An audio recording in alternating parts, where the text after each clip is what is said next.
So in a previous video, I made my own 9mm Makarov hollow points with just a simple drill press. It turned out it's actually pretty effective, especially compared to a standard full metal jacket.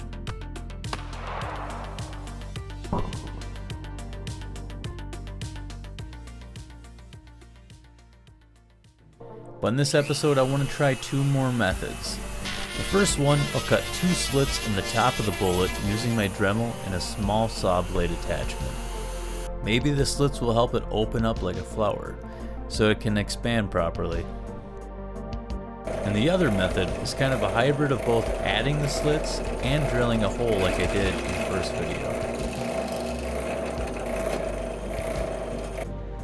Yeah, I know, it's not perfect, but I did my best, so we're just gonna roll with it. Cue the reloading footage. And a lot of you may find this boring, so feel free to skip ahead. I reloaded these the exact same way I did with the copper jacketed bullets from the first video. The same overall length, the same powder charge, so we can get an apple to apples comparison.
Oh, and because the hardcast in the first video was so anticlimactic, I made a hybrid version of it too. Maybe it'll actually do something.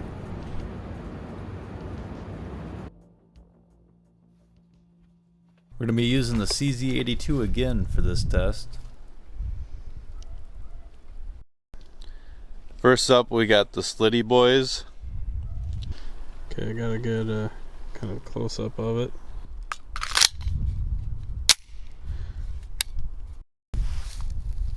Go iPro.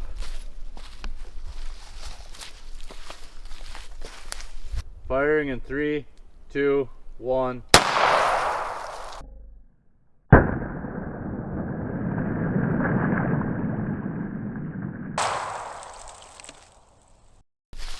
Flew back at us. Captured in here.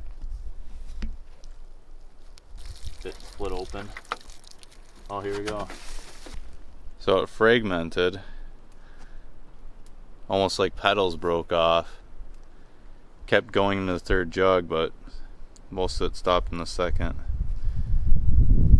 So it didn't really mushroom, it just broke apart. Still It still was kind of eventful. yeah. Next up we got the copper jacketed hybrid. Yeah, you. Oh. 3, 2, 1.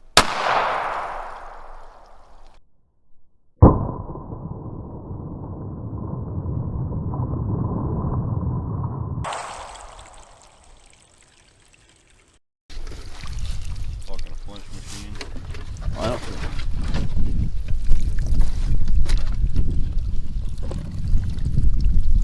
Oh yeah. Oh yeah, there it is.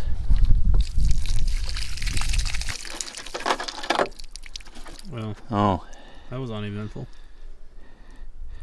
it broke apart and it didn't really, maybe mushroom the tiniest bit, but Yeah. no. Huh.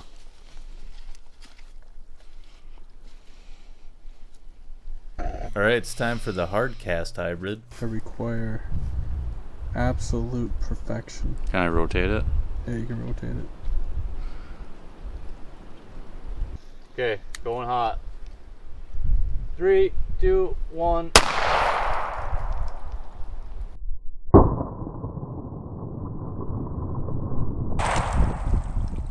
That really split the Arizona iced tea. And Oops. it hit this. So it's and it hit this. So it's in here. Yeah. Timmy accidentally dropped your camera. What's a GoPro? It's supposed to handle that shit.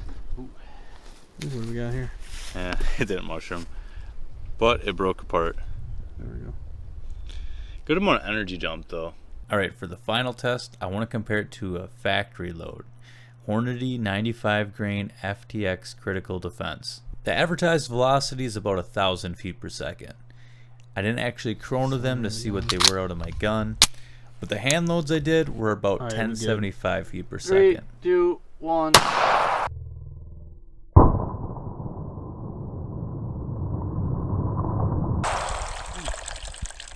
Holy crap, dude, look at that. Oh, it's gaping. Gaping, that's a lot of damage. Oh, you hit right here. Okay, Oh, so it I didn't see even it. go into the third one.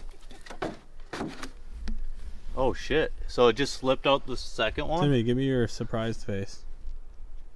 Spoiler alert, Hornady made a better hollow point than me. Yeah, I know, shocking.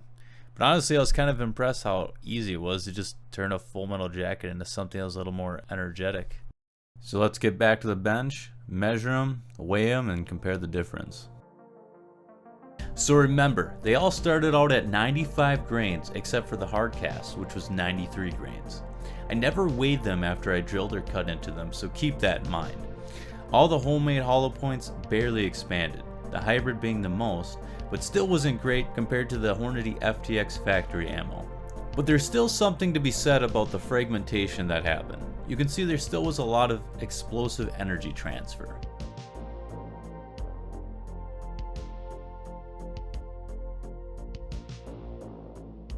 And what's even more impressive is the Hornady FTX actually retained almost all of its weight.